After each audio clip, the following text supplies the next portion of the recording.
This is your signal of the week.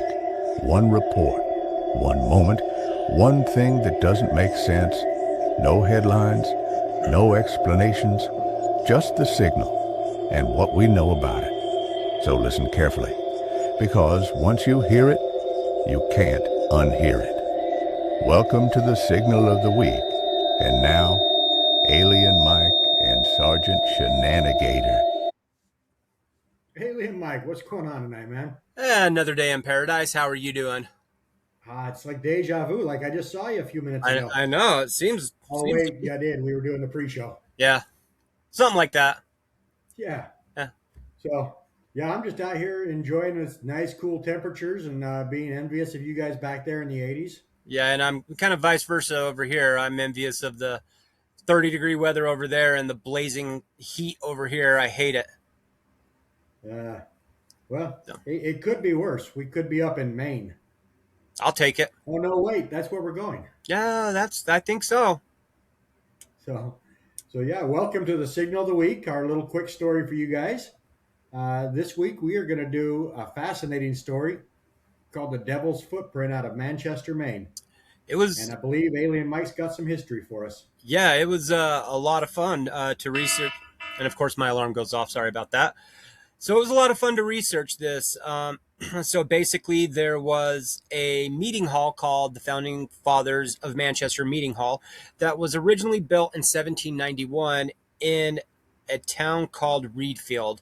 And it was there for a couple of years, and they decided we're going to move it. So they disassembled the whole entire building piece by piece, moved it to Manchester, right next to a cemetery, which I find interesting when they do that because it's like, well, back then you expect something to happen, so weird things happen. But they built this piece by piece right next to the cemetery in 1793, and that was the final resting place of the founding fathers of Manchester Meeting Hall. And then, um, kind of the stories that we have for you today all started when they decided they wanted to build a road to this meeting house, and there happened to be a huge boulder in the way, and Yep. everything kind of transpires from that. Yep. Now, I'm with you. I don't know why you'd put a meeting house next to a cemetery Nope. because, I mean, cemeteries, you're going to have ghost stories. Yeah. And this one has its fair share. I mean, it's got the standard lady in white, it's got the apparitions that float through the fog.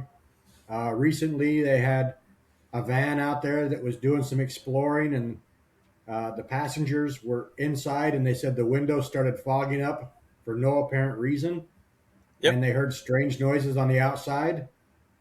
And when they went out to investigate, they saw what they describe as claw marks down the condensation of the van, and there was no evidence of any reason that those claw marks should be there. Yep. But let's be fair, we're not here to talk about that. So Not what at you all. got for us, Alien Mike? So, like I said before, we've got a couple of stories. The first one was kind of the more, from what I gather, it was the more famous one, and it happened, as I said earlier, during construction of the road to the meeting house. There was this huge giant boulder in the way that, they tried and tried. No matter what they did, they could not get this boulder to move. It was just that big. And you got to remember, back then they didn't have backhoes and tractors and loaders or any machinery that could move something like that. And so one of the workers, just in a fit of rage and frustration, climbed on top of the boulder and just started yelling out that he would sell his soul to the devil if this stupid boulder could be moved. And everybody around him kind of just laughed and thought, whatever, nothing of it. Well, after work, they all go home, go their separate ways. And the next day, they all show up to work. The guy that jumped on top of the boulder mysteriously disappeared. Nobody could find him. No one knows what happened to him. He was just poof, gone. And the boulder, as they got there, the boulder was off the path. It had been moved. And on that, there were footprints. There was the cloven hoof footprints, which is where it got its name, the devil's footprint. And there was what looks to be a kind of squished but human, shoe boot footprint in the rock, and nobody knows exactly what happened. They just assume that because he said, "I'll sell my soul for to the devil for this rock to be moved," that that's what happened, and the footprints are from the devil pushing up against it, pushing it off to the side. See, I like your story more than I like mine. But my story's still pretty good. I, But I, if I if yeah, I did too. But your story is really fascinating. I thought. now if I'm not mistaken, I think you told me this that the devil's footprint is actually where it is now. It's the entrance to the cemetery. I believe so. Yes. So it is still there. You could still go see it. Yeah. They. I actually did a little bit more research on that today before our show, and it. What I don't know how I feel about it, but I mean, because it's been around for so many years that even now the people that live in and around the town, they started going up to it, and they would, excuse me, they would paint it red, and then they would paint it green, just depending on who was doing it. And that was so that the people that came into town to witness this, or they hear about it when they come passing through town, to help them find it easier. And I know it's just a rock, but a part of me is like, it's more interesting if it's not, you know. Oh yeah, So, but I get what they're saying, and why they're doing it. They yeah. want to bring more tourists in. They want people to be able to find it easier. But then to me, that just kind of takes away from the legend and the folklore around it. It does. And as an investigator, the biggest thrill is finding this stuff, not Yeah, having it pointed out to me. yeah, exactly. And to me, it just makes it look like or seem like it's just a painting that's on a rock instead of what it actually, Yeah. where it came from, what the legend is. Yep. So, but um, my story is a little bit different, but Okay. still along the same lines. All right, let's Back in hear the it. late 1700s, a farmer made a deal with the devil. And when that happens, it usually ends badly. Yup. But he made a deal with the devil for good crops for that season. And that season, he had the best crops he's ever had. And after harvest, when it was time to collect, the devil came to collect his soul. And this gentleman decided he was going to renege on the deal, and he took off running. And he ran from the devil for a little bit, but he ended up running through the cemetery, and the devil caught him at that rock. Yep. And it's the same thing. It's the devil pushing up against that rock, holding that man to collect the soul. Yep. Which not not not the same story. I think mine, like you said, is a little more fascinating, but it's still an interesting story. It And is. and like all the stories that we tell like this, I mean, from this to our live show last week, it's we always want to do more research on it. We always do more research, but a lot of it kind of just these stories just end. And Yeah. that's what, as a researcher and an investigator, that really, to be blunt about it, pisses me off, because I want to know more information. I want to find out what's going Me on and too. where these things end up. And it's like writing a story or a book, getting halfway through it and writing the end and saying, well, that's the end of it. I'm not writing anymore. And you don't. Even if you're making folklore about this cemetery, what happened after the devil caught the farmer? Yeah. Well, for the next 3 years, his wife had really lousy crops. That land would never grow anything again, and she spent all her time looking for her husband Yep. to no avail. Right.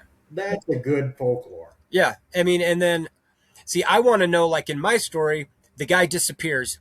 The devil, obviously, according to the legend, came and he collected his dues. He collected his soul.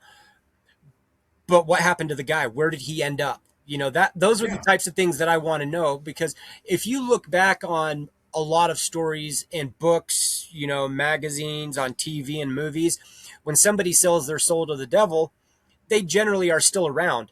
They just are, for lack of a better term, doing the bidding of the devil, but they're still around. and Exactly. these people just vanished. And I think, as frustrating as that is from my end, your end, I think it adds to the lore because people want to know exactly what happened, so it gets them interested in it. I think so. Yeah. So it's And even this is Maine. This is home of Stephen King. yep. Expand on your story a little bit. Yeah. Uh, would I like to believe that the devil actually had something to do with that rock moving or chasing that farmer? Oh, Oh absolutely. I yeah, think that would be fun. it'd be great. But um so real before I forget, if anybody is in the Maine area or happens to be traveling around the area, it's the Scribner Hill Road that was the road that was built, that were kind of that my part of the legend started. So it's 92 Scribner Hill Road, Manchester, Maine, 04351. You can look it up on Google Maps, Google Earth.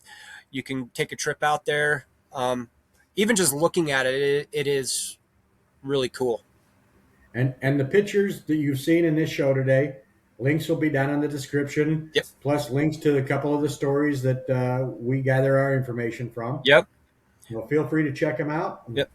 Um, Um, yeah, it's definitely interesting and something that if I make it back to the East Coast anytime soon, I will definitely head up there and look at that. It sounds fun.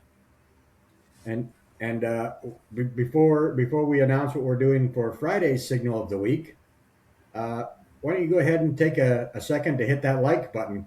When you hit that like button, it actually cancels any contract that you've made with the devil. There you go. Hit the subscribe button, it gives you a free contract that the devil can't collect on. And that bell notification will actually ring the bell in Manchester, Maine. Yep. So, Right at that meeting hall. Lets exactly. them know there's more people interested. So, I think we're going to get away from the paranormal and the UFOs for the next Signal of the Week. But it's still something I've found fascinating, and the more I dig into it, the more I really like this. Yeah, So, it was interesting, yeah, definitely. we were going to start out with just the Poe toaster, and I mean, you can take that however it sounds, take it for what it is, but it is a fascinating story. It really is. But from there, it kind of expanded on. We wanted to dig into the mysteries of Edgar Allan Poe's death, and then lead into the Poe toaster. Yep. So I think the next signal of the week will be a tad longer than this, but it's definitely worth it. So, keep a lookout for it. You'll like Well, it. until then, thank you to all of you. Again, like, subscribe, hit that notification bell, and we will see you guys on the next one. And keep watching the skies.